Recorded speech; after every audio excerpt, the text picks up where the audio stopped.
Programme breaking barriers में मैं हूं आपकी host Alia. Joe Biden out, Kamala Harris in. President जो बाइडेन ने अपना नाम वापस ले लिया है, ड्रॉप आउट हो चुके हैं यूनाइटेड स्टेट्स के प्रेसिडेंशियल रेस से और बाइडेन ने एंडोर्स किया है वाइस प्रेसिडेंट कमला हैरिस को नेक्स्ट प्रेसिडेंट बनने के लिए। अगर कमला देवी हैरिस यानी कि कमला हैरिस यूनाइटेड स्टेट्स की प्रेसिडेंट बन गई तो ये अमेरिका की हिस्ट्री में एक मिरेकल होगा, क्योंकि she will be the first women president of United states of America. America की पहली खातून सदर होंगी और सिर्फ फर्स्ट वुमेन प्रेसिडेंट ही नहीं, बल्कि she is the first female vice president and the highest ranking female official in US history, as well as the first African American and first Asian American vice president. लेकिन एक और बहुत अहम बात, कमला Harris यानी कि कमला देवी हैरिस की mother India से हैं। तो कमला हैरिस इंडियन ओरिजिन से हैं, एक इमिग्रेंट की बेटी हैं, इमिग्रेंट मदर की बेटी हैं। कमला की मदर एक तमिल इंडियन बायोलॉजिस्ट हैं जिनका काम gene stimulated advances in breast cancer research पर है। 19-year-old ग्रेजुएट स्टूडेंट इन 1958 वो इंडिया से यूनाइटेड स्टेट्स आई। न्यूट्रिशन उन्होंने पढ़ा university of California Berkeley and she received her PhD in 1964। तो एज़ यूजुअल अमेरिका में और बहुत सारे बेशुमार ऐसे इंडियंस की तरह वो भी एक हाईली क्वालिफाइड लेडी हैं। प्रेसिडेंट बनने के कितने चांसेस हैं ये देखना बहुत ज़रूरी है। उनके सामने जो कंटेस्टेंट्स कहे जा रहे हैं कि क्या किसी और के आने का भी चांस है, तो ये जान लें उनके सामने वैसे तो 7-8 नाम ऐसे आ रहे हैं, लेकिन ज़्यादा नाम लिया जा रहा है कैलिफोर्निया के गवर्नर गेविन न्यूसम का, केंटकी के गवर्नर एंडी बशीर का नाम भी लिया जा रहा है।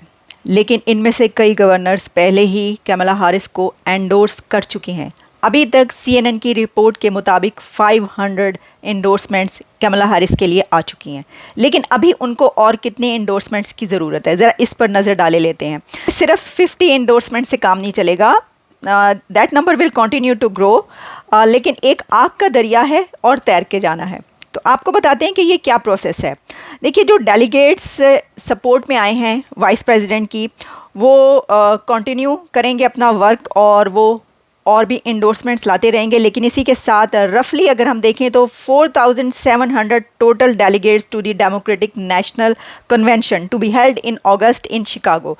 तो शिकागो में डेमोक्रेट्स का जो कन्वेंशन हो रहा है 4700 डेलीगेट्स हैं। अब इसमें से the count includes around 290 plus delegates and more than 220 automatic delegates. 220 automatic हैं। These endorsements are not binding, क्योंकि प्रेसिडेंट जो बाइडेन जब आउट हो गए रेस से तो delegates are free to vote for any candidate. And ना सिर्फ ये कि उनकी चॉइस के मुताबिक वो अब टर्न ले सकते हैं, ट्विस्ट आ सकता है। But what happens now, the number of delegates a candidate will need to win the nomination will depend on if super delegates will be allowed to vote on the first ballot.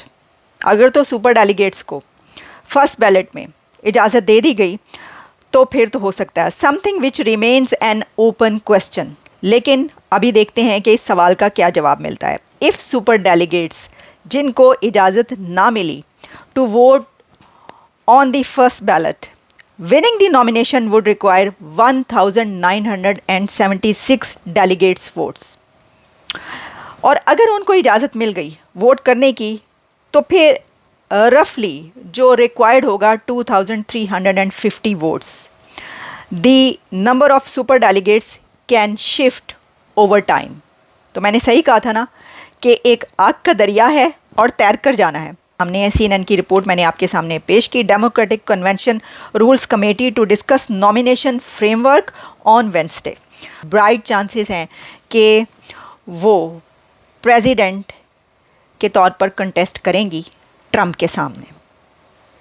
ये तो confirm है, मेरी तरफ से आप confirmation ले लीजिए। Donald Trump से जीतना एक आग का दरिया है और तैर कर जाना है सबसे ज़्यादा। ये इस दरिया से तो निकल जाएंगी, लेकिन आगे डोनाल्ड ट्रंप से जीतने के लिए आग का दरिया नहीं बल्कि आग का समंदर है जो कमला हैरिस को तैर के जाना है। इसकी वजह यह है कि ट्रंप पर जब से असैसिनेशन अटैम्प्ट हुई है उसके बाद से लेकर अब तक उनकी पॉपुलैरिटी अगर 100 थी तो आप समझ लें 1000 हो चुकी है। तो इस सिचुएशन में फॉर्मर प्रेसिडेंट ओबामा की वाइफ मिशेल को सामने लाया जाएगा। आपको लगता है कि ओबामा अपनी वाइफ को एक ऐसी सिचुएशन में डालेंगे जिसमें बहुत ज़्यादा चांसेस डेमोक्रेट्स के हारने के, जो पॉपुलैरिटी इस वक्त नज़र आ रही है ट्रंप की, या फिर ये कि हिलरी क्लिंटन दोबारा से कहेंगी कि मैं एक बार फिर ऐसे हालात में सामने आऊँ कि जब ट्रंप मरते मरते बचे हैं और अब सब उन्हीं का नाम ले रहे हैं तो मैं एक बार फिर उनके सामने आकर हार जाऊँ। हर वो कैंडिडेट जिसके बारे में कहा जा रहा था कि इसको सामने लाने के लगता है कि ये आ जाएगा, इसको लाया जाएगा, अब वो सब पीछे हटते हुए नज़र आ रहे हैं क्योंकि वो हमला कहा जा रहा है कि वो ट्रंप पर नहीं बल्कि वो असल में बाइडन पर हुआ। एक तो बाइडन निकल गया, बाइडन पर क्या, ये वो डेमोक्रेट्स पर हो गया उल्टा। वो कहते हैं ना कि वो जहमत के भेस में रहमत होती है, ब्लेसिंग इन डिसगाइस। तो ब्लेसिंग इन डिसगाइस ये हमला रहा ट्रंप के लिए। सबसे बड़ा एश तो ये है कि वो खातून है और हो सकता है कि अमेरिकन्स देखना चाहें कि हिस्ट्री बदल जाए अमेरिका की और फर्स्ट टाइम कोई वुमेन प्रेसिडेंट आ जाए तो तारीख में ये लिखा जाएगा। तो अगर तो ये रिकॉर्ड बनाना है तो फिर लोग उनको वोट करेंगे और विमेन वोट तो उन्हीं को पड़ेगा। रिपब्लिकन्स का तो मेरा नहीं ख्याल के पड़ेगा, हाँ डेमोक्रेट्स का हो सकता है और भी बहुत सारी रिपब्लिकन्स में जो कि फेमिनिस्ट हैं, ठीक है ना। एक तो ये उनको एज हासिल है। दूसरा ये है कि वो एक इमिग्रेंट की बेटी हैं, तो जो इमिग्रेंट्स हैं उनके वोट भी उन्हीं को जाएंगे। इंडियन इमिग्रेंट्स बड़ी तादाद मौजूद है अमेरिका में, हो सकता है कि इंडियन इमिग्रेंट्स के वोट भी उनकी तरफ जाएं। बहुत सारे रिपब्लिकन्स इंडियन इमिग्रेंट्स अगर हों तो उनके वोट्स भी चेंज होके इनकी तरफ चले जाएं।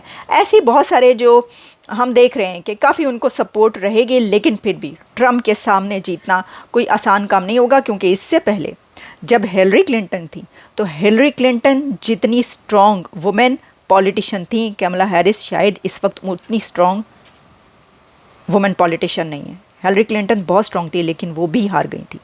लेकिन अब टाइम बदल चुका है, देखते हैं कि बहुत सारी चीज़ें बदली हैं, क्या होता है। अच्छा, इसमें अब अगर हम ये देखें कि कुछ कंट्रीज़ जो हैं वो उनको ये पसंद नहीं आएगा कि कमला हैरिस बने। अब जैसे कि पाकिस्तान में जब ये जेडी वैंस को ट्रंप ने अनाउंस किया तो उनकी wife Usha vents Indian immigrants की बेटी हैं वो भी, तो मतलब ये तो पसूड़ी पड़ गई कि भाई ये क्या होगा। तो वहाँ पर पिटन पड़ गया कि जी ये वाइस प्रेसिडेंट ट्रंप ने भी नॉमिनेट किया है तो वो भी उन्होंने इंडियन ओरिजिन से एक ऐसी उनकी वाइफ हैं जो कि मतलब जाहिर है कि वो तो खाते भी वेजिटेरियन है, उन्होंने बताया है जेडी वैंस, और वो बहुत पसंद करते हैं इंडियन फूड और सब कुछ। तो फिर उन्होंने कहा कि जी ये तो ये हो रहा है, और दूसरी तरफ जो ऑलरेडी वाइस प्रेसिडेंट हैं वो भी खातून है और उनका भी कहीं ना कहीं से रिश्ता जो है वो भारत से बन रहा है। मीम्स चल रही हैं कि जो जिनको हमने छोड़ा वो भी बहुत खुश हैं और जिन्होंने हमको छोड़ा वो भी बहुत खुश हैं। मशरक़ी पाकिस्तान अलहदा हो गया और बांग्लादेश देखो कितनी तरक्की कर रहा है और हम कहाँ पर हैं। यानी जो हमें छोड़ के गए वो भी खुश हैं और जिनको हमने छोड़ा वो भी खुश हैं, बस नहीं खुश तो हम ही नहीं खुश। ये मीम्स आ रही हैं पाकिस्तान से। अमेरिका का नेक्स्ट प्रेसिडेंट है वो एक ऐसी खातून बनने जा रही हैं जिनकी मदर इंडिया से हैं, तो कोई बात नहीं, इसमें ऐसी क्या बात है और अच्छी बात है।